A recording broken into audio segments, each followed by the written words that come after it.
Mirë mbrëma nga Paper FM. Ky është emisioni Fije Jeta. Dhe sot do të flasim për një çështje që është delikate. Frymëzimi për këtë temë ka ardhur nga disa vajza, të gjitha që janë nën moshën 35 vjeç. Dhe shpesh herë ato, herë me shaka, herë me cinizëm, herë me dhimbje të vërtet, bëjmë pyetjen, çfarë po ndodh me burrat? Ky emision titullohet Çfarë po ndodh me kromozomin Y? Sepse vërteta është, jo vetëm nga takimet me vajzat, por edhe me djemt, që ka diçka që po ndodh me djemt e ditëve të sotme. Diçka që flitet shumë mes vajzave, por dhe mes vetë djemve. Ata duken më të butë në sipërfaqe, por më të paorientuar në thelb. Janë patjetër më të sjellshëm, por shumë të ndjeshëm ndaj përgjegjësive dhe në sfidën e parë heqin dorë prej tyre. Dikush madje pati dhe guximin ta quajë këtë feminimizim të burrave. Dikush tjetër thotë se shiko se janë djem modern. Të tjerë i shohin sikur janë më të lirë, më të hapur, më të kujdesshëm me veten. Por nga përvoja ime klinike, sigurisht edhe njerëzore, shoh diçka që është më e thellë. Një brez djemsh që po rriten pa një hartë të qartë të njeriut që duan të jenë. Brezi baballarëve të tyre ishte më i ashpër, më i mbyllur, ndonjëherë edhe më i frikshëm. Ata nuk flisnin, nuk kishin shumë fjalë, ca më pak për botën emocionale, por ishin njerëz të veprave. Sigurisht që kishin problemet e tyre, shumë prej të cilave ne e lanë trashëgimi, por një gjë dihej qartë prej tyre, se çfarë pritej prej tyre, si burra. Ndërsa djemtë e sotëm janë rritur në një realitet ku gratë janë më të pavarura, më të arsimuara, më të sigurta, më me pak nevojë për një njeri që t'u siguroj bukën e gojës. Lëvizja feministe ka çliruar shumë gratë nga prangat që dikur mbanin.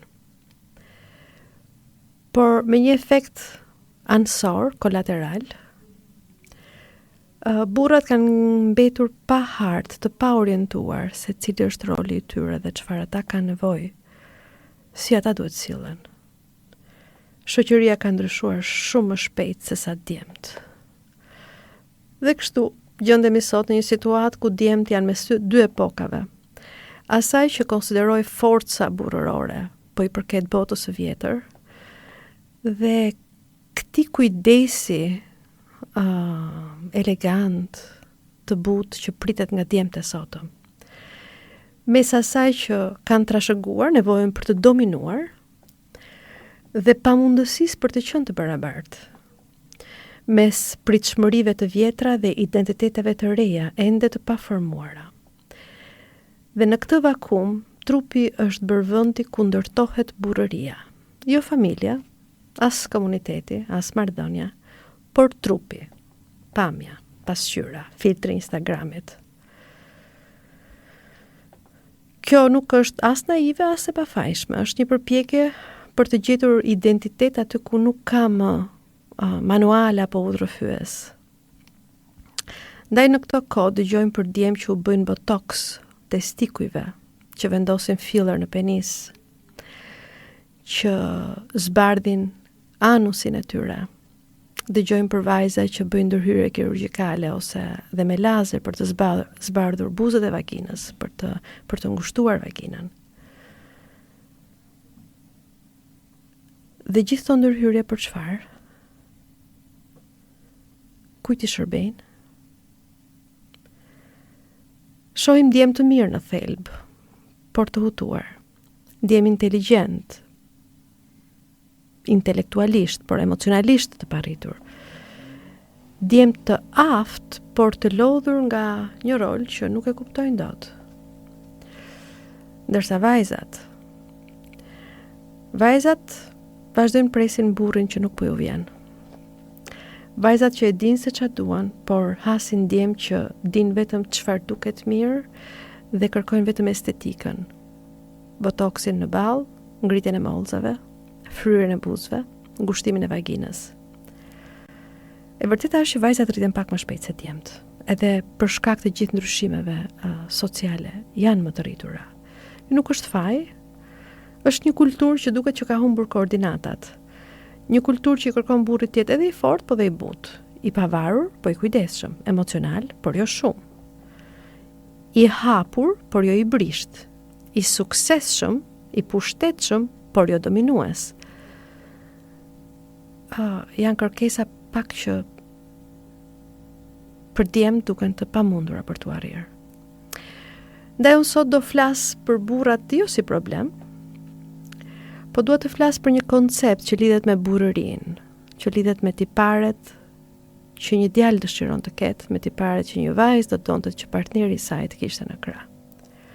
Do flas për ata djemë që e kanë humbur udhërrëfyesin dhe mbeten me të vetmen mbusull që u ka mbetur, pamjen, muskuj të fryrë, bark të sheshtë, vetullat e hequra, tipare të mprehta, botoks në testikuj, e gjitha këto. Sepse sigurisht që kur burrëria nuk ndërtohet më tek karakteri, ndërtohet tek pasqyra. Kur nuk ndërtohet më tek përgjegjësia, ndërtohet tek trupi. Kur nuk ndërtohet më tek marrëdhënia, ndërtohet tek performanca. Ky është problemi i vërtet. Jo djemt, as vajzat, për konfuzioni që shoqëria po jeton. Sepse nuk ka gjini që mbijeton pa një rol të brendshëm, as burrat dhe as gratë. Dhe kur burrëria humbet koordinatat, humbet një pjesë e të gjithëve. Ka një lodhje shumë të çuditshme te djemt e ditëve të sotme. Jo lodhja e punës, as ajo e shkollës, por ajo që vjen nga jeta e përditshme. Është një lodhje që ti e dallon në mënyrën se si ata ecin, si rrin, si shmangen, si duan të kenë një partnere, po heqin dorë me një herë sa po fillojnë përgjegjësitë, si tërhiqen, si heshtin. Është një lodhje që ndoshta nuk ka një emër, por e sigurt është që ka një histori. Dhe kjo lodhje e heshtur, e padukshme, e pazëshme, nuk është e rastësishme. Është lodhja e një brezi që po mëson të jetë burr në një botë që nuk shpjegon më se çfarë do të thotë ti je burr, as nuk ka më pritshmëri.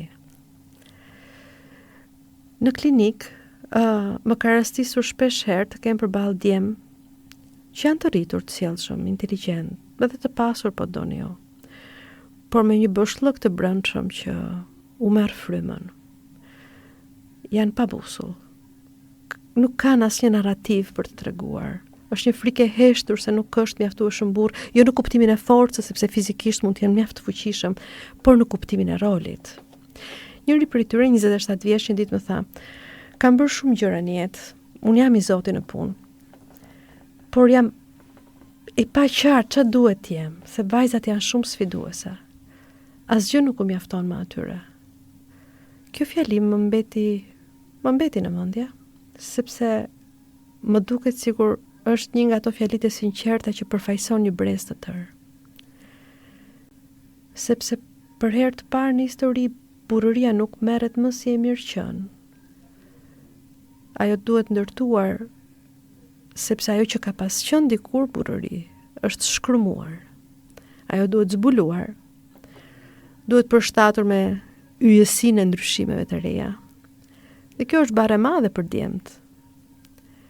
Baballarët tanë, me gjithë vështirësitë që kishin, faktin që nuk dinin mbështesin emocionalisht, faktin që nuk e kuptonin se sa fëmijët e tyre mund vuanin, e kishin një hartë të qartë. Ata e dinin shumë mirë se çfarë pritej prej tyre. Ata e dinin se çdo të thotë jesh burr, do të thotë të punosh, të mbrosh familjen, të sigurosh të ardhura, të qëndrosh aty kur familja ka nevojë. Natyrisht, ishin të ashpër, të ngurtë emocionalisht, të mbyllur, por roli ishte i qartë. Nuk lëvizin nga ky kuadrat. Ndërsa brezi i ri i djemve sot nuk e ka këtë qartësi. Jo se janë më të dobët, por sepse bota ndryshoi më shpejt se sa modelet që i mësonin djemt se si të rriteshin. Sipas kërkimeve në fushën e sociologjisë, mbi socializimin e modern të djemve, një djalë sot rritet mes 3 mesazheve që kundërshtojnë njëra tjetrën. Mesazhet janë: je i fortë, je i butë, je i barabartë, por mos e humb fuqinë. Mesazhet që jo vetëm përplasen me njëri tjetrin, po përplasen dhe me zhvillimin emocional të një djali. Edhe në familje ndodhe njëjta gjë. Mos u mbyll, fol për ndjenjat.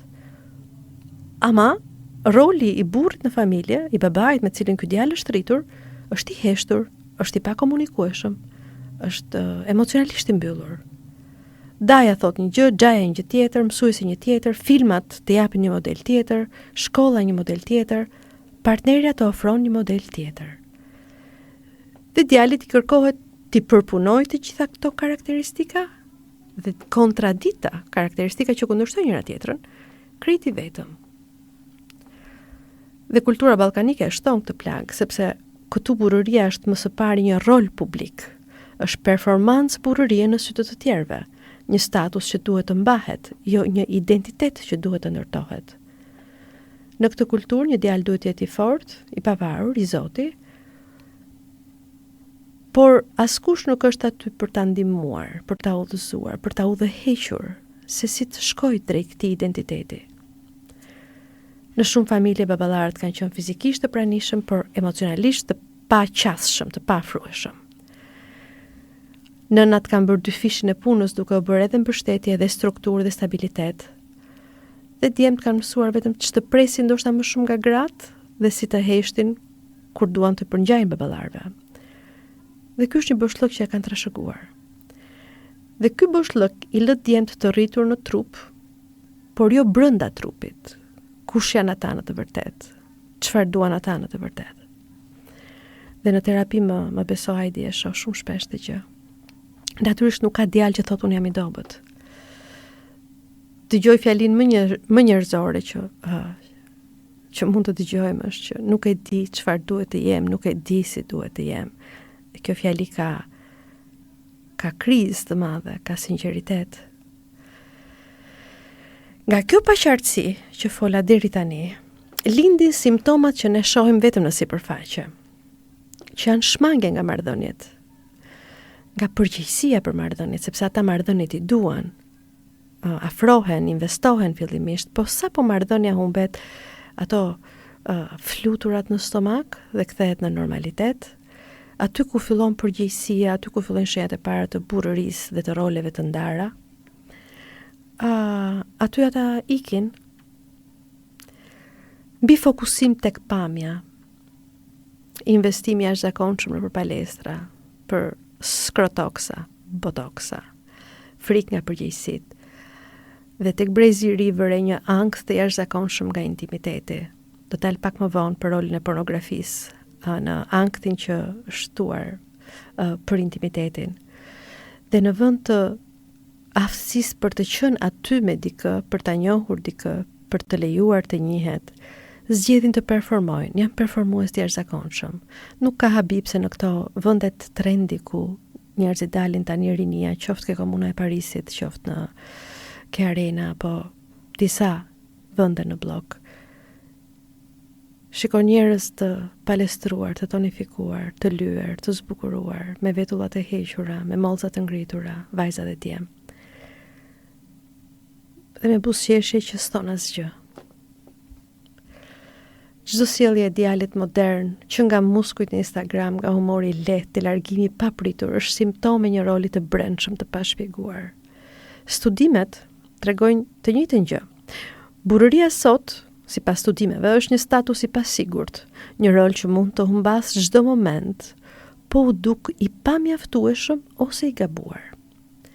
Djemt rriten në një shoqëri ku pritshmëritë janë të larta, por udhëzimet janë të mangëta. Ndaj duket sikur djemt u kthehen trupit, sepse kultura nuk i jep asnjë mënyrë tjetër për të ndërtuar identitetin mashkullor. Dhe kështu krijohet një djalë që ndihet i mbushur nga kërkesat, por i zbrazur nga brenda. Sot kemi djemë që duken burra, por nuk janë mësuar të ndihen burra. Në fakt, qëllimi i këtij emisioni është thjesht të pranojmë që kemi një krizë kulturore jo individuale. Një brez djemsh që rriten mes dy epokave, midis burrërisë së vjetër që kritikohet dhe burrërisë së re që nuk ekziston. E gjatë kësaj kohe djemt kanë mbetur të vetmuar mes dy botëve. Si rritet një djalë kur askush nuk i ka thënë si të rritet, në një epokë ku gratë e dinë se për çfarë luftojnë, ndërsa ata nuk kanë iden. Pak më vonë, do shohim se ku përfundon ky boshllëk. Po flasim për mënyrën si ndërtohen burrat.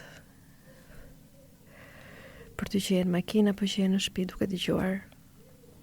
Emisioni titullohet Çfarë po ndodh me kromozomin Y. E di, aty në klinik, më ndodh shpesh që sa herë që takoj djem apo burra, sidomos ata që janë nën 40 vjeç, përpara se ata të flasin për ndjenja, për frikë, për marrëdhënie, për vetmi, për dështim, ata fokusin kryesor e kanë tek pasiguria që u jep trupi, tek mungesa dhe defektet që sot theksohen shumë. Flasim për shpatullat, për barkun, për lëkurën, për flokët, por sidomos flasim për marrëdhëniet intime, për pasigurinë që u jep organi i tyre gjinital. Flasim për detaje që në pamje të parë duken si përfaqësore, por në fakt nuk janë sepse ato janë gjeografia e ankthit të tyre. Kjo është fotografia e këtij brezi. Trupi është bërvendi ku projektohet e gjithë brendësia. Dhe nuk është e rastësishme që sot djemt duken më të kuruar, më të rregulluar, më të investuar në pamje. Gati kjo është një zhvendosje historike. Sepse trupi i mashkullit në këtë epokë është kthyer në një valutë sociale. Sipas sociologëve, jemi në epokën e maskulinitetit estetik. Nuk ka rëndësi si janë karakter, por do të jesh burr nga pamja. Një identitet që nuk ndërtohet nga brenda, por nga jashtë. Dhe kjo është drama, tragjedia, po të duash, që djemti kanë transferuar krizat emocionale në projektin e trupit. Dikur, trupi mashkullor ishte mjet pune, jo kardivizit. Shpatullat dhe gjëra nuk ishin opsion, ishin domosdoshmëri. Forca nuk ishte dekor, ishte jetë. Një burr i fortë nuk ishte i bukur, ishte dikush që mbante familjen në dimër, punonte tokën. Nuk merri me dhimbjet e brendshme, për fat keq. Sot trupi i djemve nuk mban asgjë tjetër përveç ankthit. Shpatullat ndërtohen në palestër dhe palestra nuk tregon forcë, tregon që ke kohë të lirë. Muskujt nuk tregojnë aftësi, tregojnë investim estetik. Kjo krijon një boshllëk të ri të hidhur. Djemtë dinë se pamja e tyre nuk ka më funksion dhe për këtë arsye ajo nuk u jep më siguri.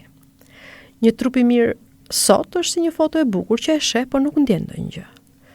Dhe një djalë 23 vjeç me trup shumë të bukur. Një ditë tha, punoj shumë palestër. Dua që kur të eci unë, ato të kthejnë kokën. Kërkesa ime është e panegociueshme për vajzat. Duhet që ato të jenë të gjitha të dobta. Dhe e di pse, më thot.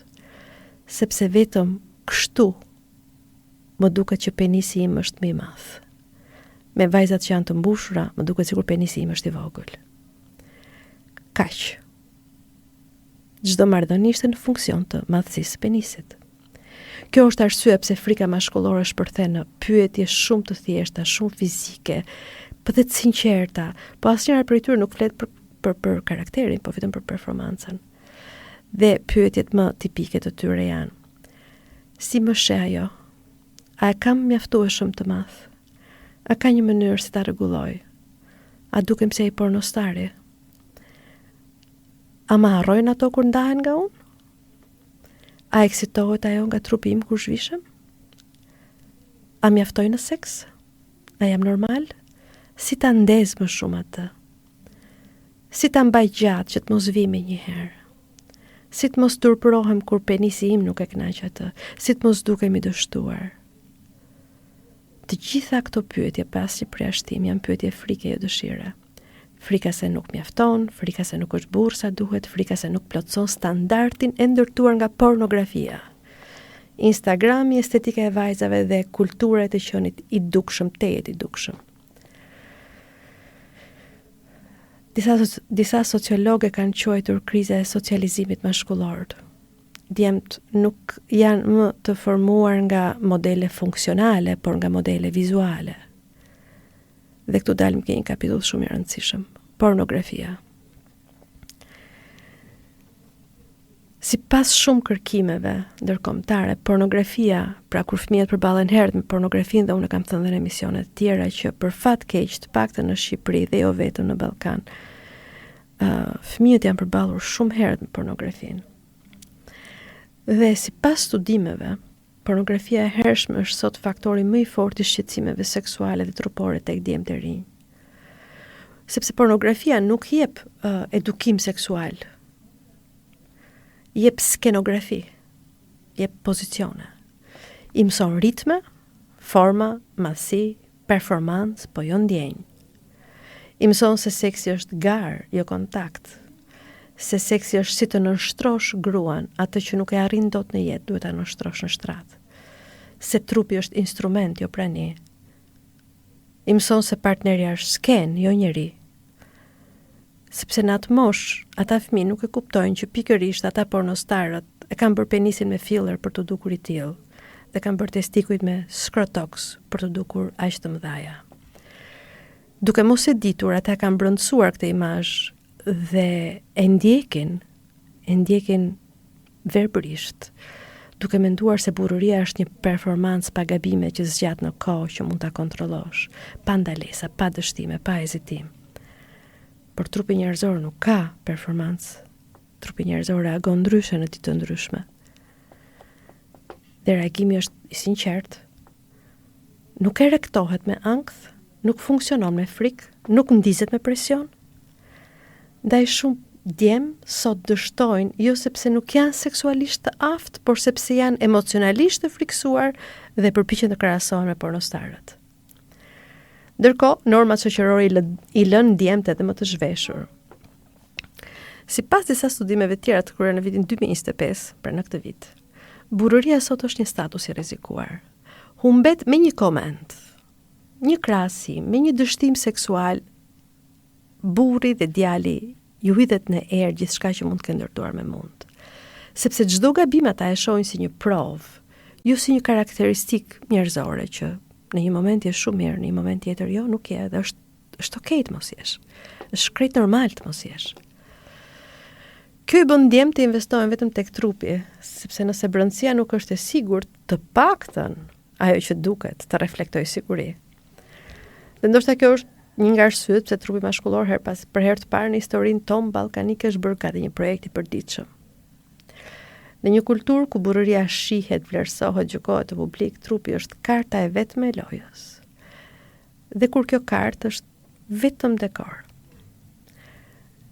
Se pyetja më e rëndësishme që kam në fakt është si për djemtë dhe për vajzat është deri kur do e ndërtojmë vlerën mbi atë që shohim dhe jo mbi atë që jemi. Sepse kur trupi bëhet identitet, marrëdhënia bëhet performance, seksualiteti është ankth, dashuria krahasim, dhe vetja është thjesht një projekt që nuk mbaron kurrë. Djemtë e sotëm, me gjithë bukurinë e tyre, me gjithë trupin e tyre të punuar, janë më të brishtë se kurrë, sepse askush nuk i tregoi se si ndërtohet identiteti nga brenda. Dhe ky ankth nuk vjen nga asgjëja. Përballë tyre janë vajzat që kanë bërë një revolucion tjetër emocional, estetik dhe kulturor. Nëse vërtet duam të kuptojmë se çfarë po ndodh sot me marrëdhëniet mes vajzave dhe djemve, natyrisht nuk mjafton të flasim vetëm për djemt, nuk mjafton të analizojmë humbjen e roleve maskullore, ankthin e trupit, performancën seksuale që ata aspirojnë, se kjo është vetëm një pjesë e historisë. Pjesa tjetër është po aq e rëndësishme. Dhe janë vajzat.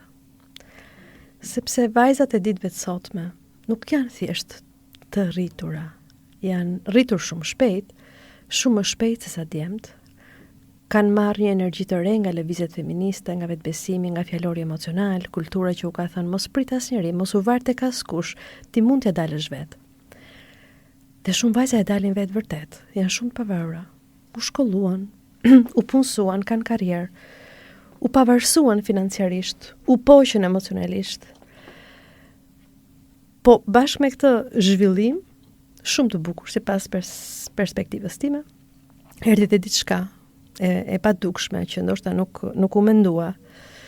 një lloj vetë mjaftueshmërie e rrept që shpesh e lë partnerin jashtë marrëdhënies. Nuk është një lloj arrogance në vetvete, po është një formë mbrojtje, sepse ato nuk duan të jenë si nënat e tyre.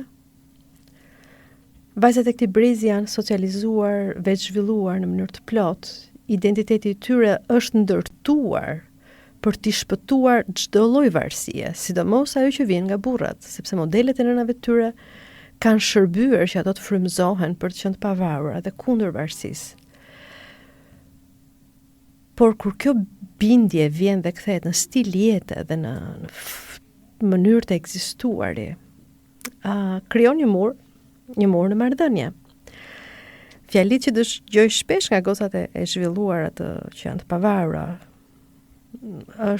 janë: unë nuk kam nevojë për burr, kam vetëm dëshirë për ta. Dhe dëshira ime ndryshon shpejt. Nuk dua t'i shërbej askujt. Nëse duan të rinë me mua, duhet të jenë minimalisht, po aq të zotë sa unë. Dhe djemt e ndjejnë këtë, jo si emancipim, por për ata është një lloj zhvlerësimi i tyre. Ka pastaj një grup tjetër vajzash që ndoshta janë dhe pak më të lodhura. Janë ato vajza që investohen në marrëdhënie me dikë dhe investohen shumë sepse përpiqen të rrisin emocionalisht burrin. Këto janë vajzat që mbajnë barrën e marrëdhënies, ato flasin, ato sqarojnë, ato japin, ato orientojnë, ato mbajnë ekuilibër, ato kërkojnë zgjidhje. Dhe burrat e tyre luftojnë për të mos qenë kaq të varur prej tyre, me dëshirën që duan që ata të jenë burri. Dhe përjedhoj mes tyre ka shpeshherë dhe konflikte që në pamje të parë nuk kuptohet se nga vjen. Por origjina është nga lodhja e gruas që bën maman e burrit, dhe nga fakti që burri nuk po lejohet të ketë një hapësirë për të zhvilluar, por shihet gjithmonë si projekti i dikujt. Këto konflikte të shpeshta ndikohen nga zemrime që mblidhen nga reagime, mikroreagime të së përditshmes që nga mënyra si jepen urdhrat.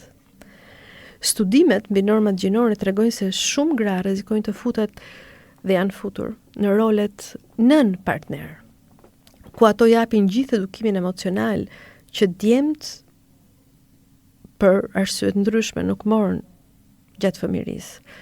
Dhe ato kthehen të jenë terapiste, udhërrëfyese, qetësuese, bëhen busull për partnerin e tyre. Mirë, po çfarë ndodh me dashurinë në këto raste? Askush nuk dëshiron të dashurojë një djalë që duhet ta arrisë çdo ditë. Dhe asnjë djalë nuk ndihet burr mjaftueshëm pranë një gruaje që e kritikon dhe edukon çdo ditë. Dhe këtu hapet një portë tjetër për të eksploruar. Një vajzë tha dikur që nuk dua të jem nëna e askujt, dua burr, jo fëmijë. Dhe të njëjtën gjë një ditë një djalë tha, e dua por nuk di si ta mbaj, ajo bëhet shumë e lodhshme. Duket sikur ai di gjërat më mirë se sa unë. Dhe mua më krijon gjithmonë ndjesinë që unë nuk di të bëj asgjë, ose ato që përpiqem të bëj gjithmonë gabim. Dhe ky është një moment ku dy brishtësit, lodhja e dikujt nga edukimi i partnerit dhe partneri i fëmijë takohen bashkë dhe sigurisht që prodhojnë konflikt. Dhe pastaj kemi edhe një grup të tretë të vajzave. Ky është ai që është më i dukshmi, ai që pushton rrjetet sociale dhe televizionet, më i fotografuari, më i shitur në rrjetet sociale. Janë vajzat e estetikës së re, vajzat që vijnë me fytyra tejet të kuruara, me ndërhyrje, me filtra që kultura për fat keq ka normalizuar. Nuk është e drejtë të quajmë që janë të gjitha si përfaqësore, sepse unë nuk i njoh. Shumë prej tyre duhet të jenë dhe të thella, ndoshta edhe të mençura. Por pavarësisht sa të thella apo të mençura, ato jetojnë në një realitet ku pamja është valutë, një mjet për të rritur shanset për një jetë më të mirë, për një partner më të vlefshëm, për një siguri më të madhe. Dhe sidomos në Ballkan, kjo duket shumë, më shumë se besoj dhe në vendet e tjera europiane. Sepse vajzat në Shqipëri rriten me iden, sidomos mbas viteve 2000, se bukuria është shans i madh. Jo sepse janë të cekta, po sepse kultura e ka lidhur sigurinë e gruas me paratë e burrit. Dhe kur siguria lidhet me burrin e pasur, edhe buzët e fryra, edhe mollcat e ngritura, edhe gjoksi i bërë, dhe vagina e ngushtuar, dhe buzët e vaginës të zvogluara, janë strategji. Studimet të fushën e sociologjisë e konfirmojnë këtë, duke thënë që estetika është bërë kapitali i parë seksual dhe social i vajzave. Dhe ky kapital, pavarësisht se çfarë mendojmë, rrit pritshmërinë e vajzave ndaj djemve të pjekur, të pashëm, të fortë, me status, me të ardhura, emocionalisht të rritur, praktikisht një burr i krijuar nga më e mira e 3 epokave të ndryshme. E përkthyer një burr që nuk ekziston. Dhe këtu vjen një konflikt tjetër. Vajzat moderne kërkojnë burrin e dikurshëm, atë që është i qëndrueshëm, i drejtë, i formuar, por ato vetë janë bërë produkte të industrisë së bukurisë. Dhe me qënë se janë bërë vetë, dhe kanë gjetur një burr që mund të jetë i qëndrueshëm, punëtor, por jo fort i bukur, jo rrallëherë në klinikat në Tiranë, janë ato që i shoqërojnë partnerët e tyre për ndërhyrje nga më të habitshmet, sepse ato duan që estetikisht në Instagram të kenë gjithashtu një burr që është në lartësinë e tyre të pamjes. Një vajzë kërkon burr emocionalisht të pranishëm, por profili i saj në fakt në rrjetet sociale tregon një tjetër gjë. Tregon dëshirë për pasion, për bukuri, për mrekulli estetike. Një vajzë tjetër thotë se kërkon karakter, por në përditshmëri refuzon djemtë e zakonshëm, sepse ata nuk janë si ata që ajo ndjek, dhe ata që ajo ndjek në Instagram janë gjithmonë ata që shesin shumë më shumë se çfarë janë. Një vajzë tjetër ndoshta kërkon dikë me veti të mira karakteriale, por tërheqjen e ka nga ata që kanë këto standardet estetike shumë të mira. A është faji tyre? Nuk e di. Ndoshta jo. Por e sigurt është që ky është i produkti i kaosit të estetikës sotme moderne. Ndaj dhe përballë tyre qëndrojnë djemt që ndërtojnë trupin, jo sepse gjithmonë duan të jenë të bukur, po sepse kanë frikë mos duken të vegjël përpara këtyre vajzave që janë kaq të kuruara, kaq perfekte në pamje. As djemt nuk janë viktima, as vajzat nuk janë fajtore. Të dyja palët janë të humbur në drejtime të ndryshme dhe presin të shpëtojnë ose dikush t'i shpëtojë. Vajzat moderne kanë ngritur nivelin emocional, por e kanë shoqëruar me një nivel të ri estetik, ekonomik dhe social, të cilin djemtë e sotëm nuk po arrin ta përballojnë. Pra konflikti është që vajzat kërkojnë shumë. Konflikti i përkthyer është, vajzat kërkojnë burrin e dikurshëm, të qëndrueshëm, të fortë, që i jep siguri. Pra së brendshme ai duhet të jetë aq i qëndrueshëm, aq burrëror. Mirë, po si jashtëmi duhet të jetë si ky djali i kuruar me botox në testikuj, me filler në penis, me anus të zbardhur. Ndërsa djemt kërkojnë vajzën e natyrshme së brendshme, që të jenë të buta, të dëgjuara, të ëmbla. Por dhe vajzën që kur ai kalon me të, ata të kthejnë kokën, sepse për djemt një vajzë e bukur në krah është një trofe që flet se sa i Zotit duhet jetë ai në krevat që mban një yll të bukur në krah. Kjo nuk është një armiqësi, në fakt gjinore është thjesht një çoroditje që ka krijuar shoqëria jonë moderne. Dhe kështu marrëdhëniet fillojnë me bukuri, por rrëzohen, mbarojnë shumë shpesh sepse mungon pesha e vërtetësisë. Nuk janë të vërteta këto marrëdhënie. Janë marrëdhënie që krijohen për t'u shitur, jo për të jetuar, jo për t'u rritur, jo për të kuptuar. Dhe kur të dyja palët e ndërtojnë veten së jashtmi, vjen momenti i vështirë, se deri ku do shkojmë me trupin dhe pamjen përpara se të humbasim veten.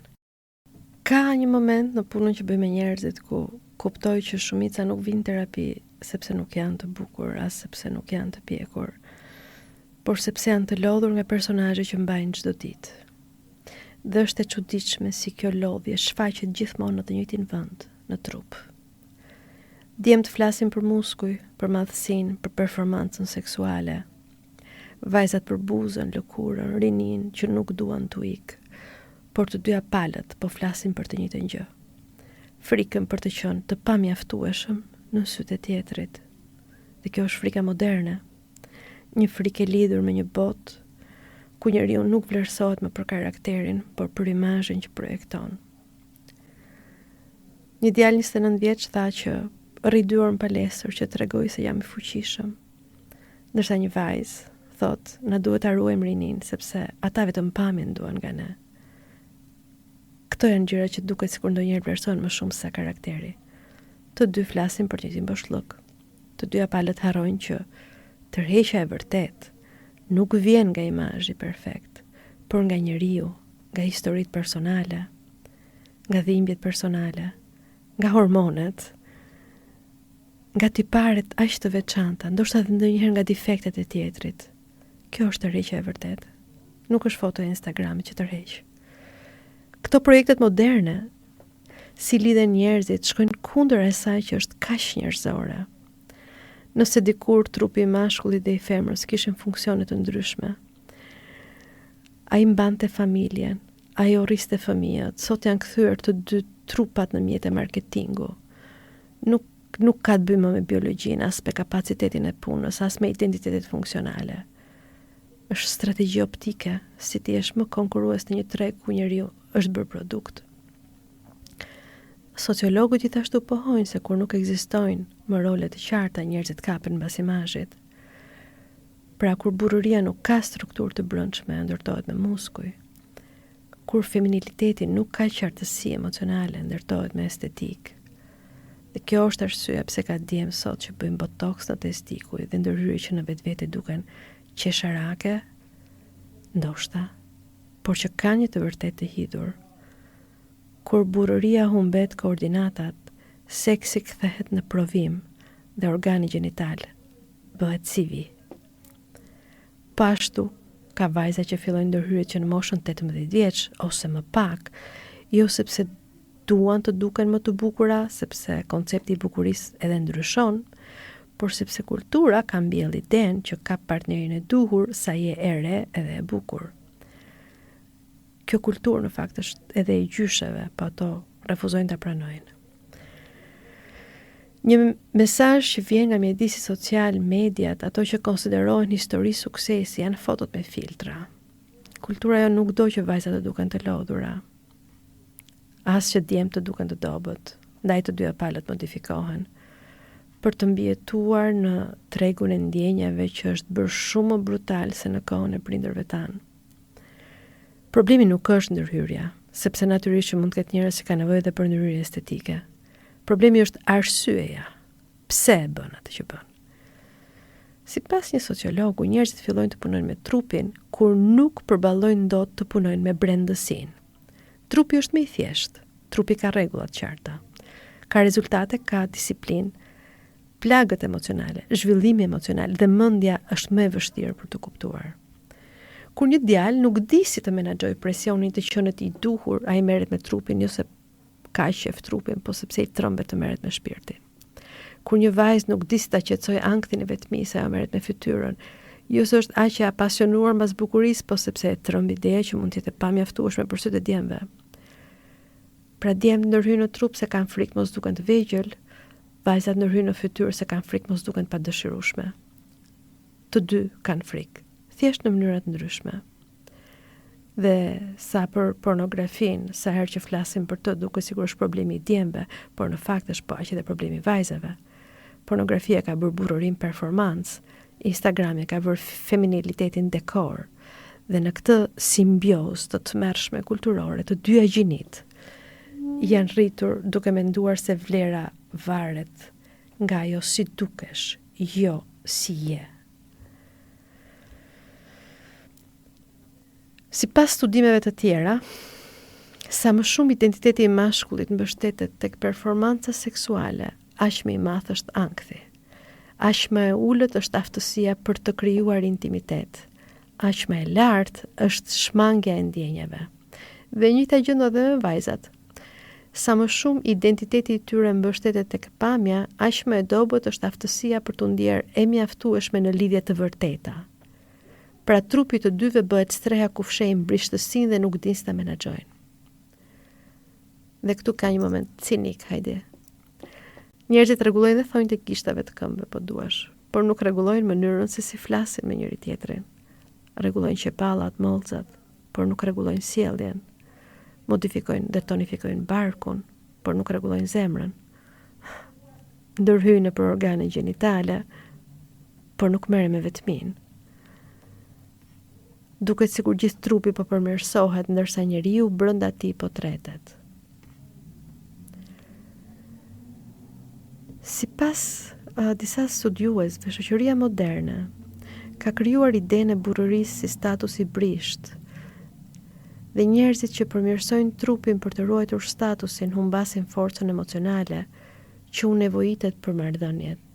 Ndërsa lidhur me statusin e femrës së re, tregon se estetika nuk i ka bërë vajzat më të sigurta. Estetika i ka bërë ato t'ju rritet gjithashtu niveli i ankthit. Dhe kjo është kontradiktë e tmerrshme, se sa më shumë përpiqen të duken të bukur, aq më frikë kanë se nuk mjaftojnë, sa më shumë djemt përpiqen të duken burra, aq më shumë djem ndihen, sa më shumë përpiqen të duken të përsosur, aq më shumë humbasin veten. A mund të ndërtojmë një marrëdhënie të vërtetë nëse kemi frikë të tregojmë fytyrën që kemi pa ndërhyrje? A mund të duhemi vërtet nëse jemi kaq shumë të zënë duke u përpjekur të dukemi të dëshirueshëm? Ndoshta nuk është faj të kesh frikë, por është përgjegjësi të mos ndërtosh një jetë mbi frikën. Sepse trupi është i bukur dhe mund ta bësh vërtet shumë të bukur, por është i përkohshëm.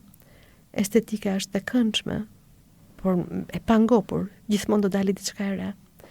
Filtrat sigurisht të bëjnë të përsosur në pamje, por janë kaq bosh. Dhe në fund gjithmonë njeriu shfaqet ashtu siç është, jo se ai që ka paguar që të duket, po ashtu si do donte të dukej. A ka më vend për autenticitet nëse të gjithë jemi duke u përpjekur të dukemi shumë më mirë se sa jemi? Në fund të ditës, pas gjithë muskujve, filtrave, ndërhyrjeve, performancave, mbrojtjeve, kalimeve, kohës në palestër, korrigjimeve, kudo. Kam një pyetje. Kush je ti kur je vetëm me veten? Pasi ke harxuar kaq shumë kohë dhe para për këtë ndërhyrje. Jo kush dukesh, jo kush përpiqesh të jesh, jo cila foto jote merr më shumë klikime, më shumë pëlqime. As sa i fort duket imazhi yt në sy të tjerëve. Pra jo çfarë shohin të tjerët. Çfarë mbetet për ty, për sytë e tu, nga vetja jote. Ndoshta dikush do përgjigjet që ndoshta mbetet njeriu që kam frikë ta takoj. Sepse ne kemi krijuar një kulturë ku njeriu nuk formohet më nga brenda, nuk rritet, nuk ka më dëshirë, nuk ka më kuriozitet të rritet si njeri. Është kultura që formohet nga jashtë, nga drita e celularit, nga syri të tjerëve, nga krahasimi, nga tregu i partnerëve, nga industria e bukurisë, nga pornografia, nga pritshmëritë e pamundura. Ndaj ne po harxojmë kaq shumë kohë dhe para për të mbajtur trupin dhe jo veten. Po drejtojmë fytyrën, po jo karakterin. Po rregullojmë gjithë ankthin me botox dhe me muskuj në vend që të merremi me ankthin. Po, duam të jemi të dëshirueshëm përpara se të jemi të pranishëm. Sepse është shumë e vështirë të kesh një jetë të vërtetë kur e gjitha ajo që ofron është vetëm një version i kuruar i vetes. Djemt duan të duken burra, vajzat duan të duken të bukura, djemt duan të mos dështojnë, vajzat të mos refuzohen, djemt kanë frikë nga brishtësia, vajzat kanë frikë nga e zakonshmja. Dhe ne kemi krijuar një kulturë ku të dyja palët sakrifikojnë veten vetëm për vëmendje. Por vëmendja nuk është dashuri, vëmendja nuk është lidhje, as siguri, as afri. Vëmendja është thjesht thërrime. Dashuria kërkon bukë të plotë. Dhe ndoshta kjo është e vetmja e vërtetë që do ta themi. Nuk na mungon bukuria, na mungon guximi të jemi njerëz, të jemi të papërsosur, të jemi të sinqert, të jemi të zakonshëm në pamje, por të jashtëzakonshëm në karakter, të jemi të rritur në shpirt, jo vetëm në trup, të jemi aty ku duhet, jo aty ku dukemi, të jemi më të qetë me veten që të mos kemi frikë nga njëri tjetri. Sepse trupi plaket, filtri fiket, estetika zbehet, muskujt bihen, po ajo që mbetet është njeriu. Njeriu që kemi për brenda. Njeriu i vërtet që jemi është gjëja më tërheqëse që kemi dhe e vetmja që zgjat. Natën e mirë.